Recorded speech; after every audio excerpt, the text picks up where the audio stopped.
Hi, my name's Tony. I'm here with Concordia College. I'm going to be showing you how to make a couple things for this year's online Celtic Festival. First thing we're going to start with is Scotch eggs. Now, the first thing we're going to do for Scotch eggs is we're going to boil an egg. Obviously, for this particular recipe, we're going to boil 12 of them. You can either boil them the traditional way, put them in boiling water on top of a stove, or personally, when I'm at home, I like to put them in an oven and just kind of bake them for a few minutes in a muffin tin.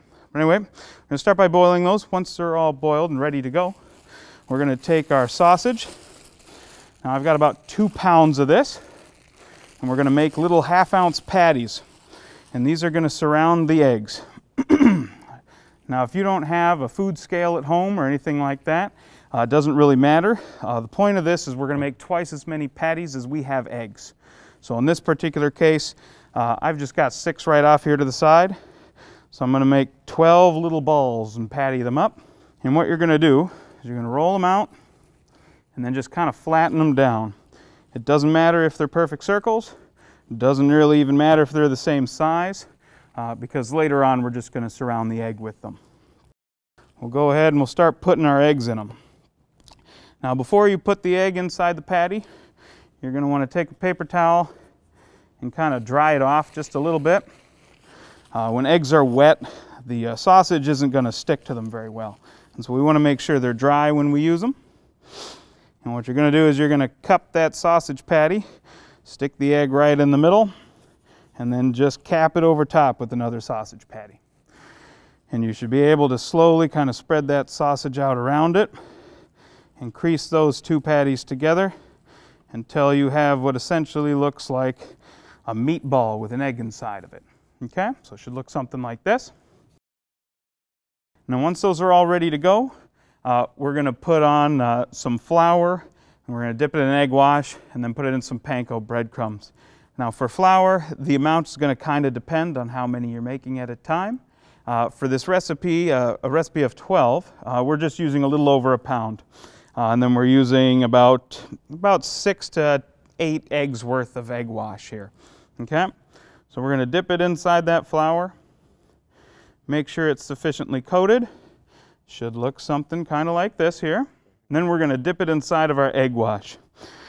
Now the point of the flour is to give the egg something to stick to, and the point of the egg is to give the later panko breadcrumbs something to stick to. And so once that's fully coated, and then we're ready to put it inside of the breadcrumbs.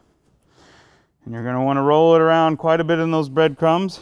Make sure you get a nice thick coating on it, and it'll look like just a little hedgehog looking thing. Now once you're done with all 12 of those, you can put them inside a container. Here at Concordia, we don't usually make them a dozen at a time. We usually make them about 100 to 200 dozen at a time. And so what's nice about this recipe is you can put it in the fridge, you can put it in the freezer, and wait to kind of finish it off until you're ready to eat them. After you've made them all up, if you have a deep fryer at home, you can put them in a deep fryer for about 5 minutes at 350. And that should be just enough to cook through them all the way. Otherwise, if you don't have a deep fryer, you can use a skillet or a pan with some oil in the bottom. And what I like to do is just kind of roll it around in that pan, cook one side and then turn it, and then cook that side and turn it until the whole thing's brown. And then I just put it in the oven at 350 until it's up to 165 degrees in the middle, or about 4 minutes. Then we're going to make our sauce here. Now the sauce that Concordia uses is fairly simple. It's just half a cup of the whole grain Dijon mustard and 2 cups of mayonnaise. And so we're just going to start.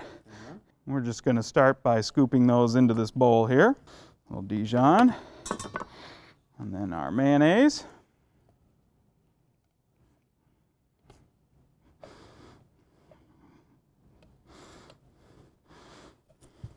Okay.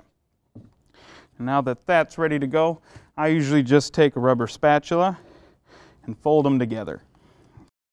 Now whether or not they get folded real evenly doesn't really matter, just because people are going to take part of the dip they like the best anyway.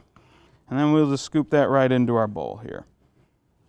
If a honey mustard and mayo dipping sauce isn't really for you, you can go ahead and basically use whatever sauce you'd like to. Personally, I use barbecue, although that's not very Celtic. But yeah, you can mix and match it kind of to your preference. It's all very versatile.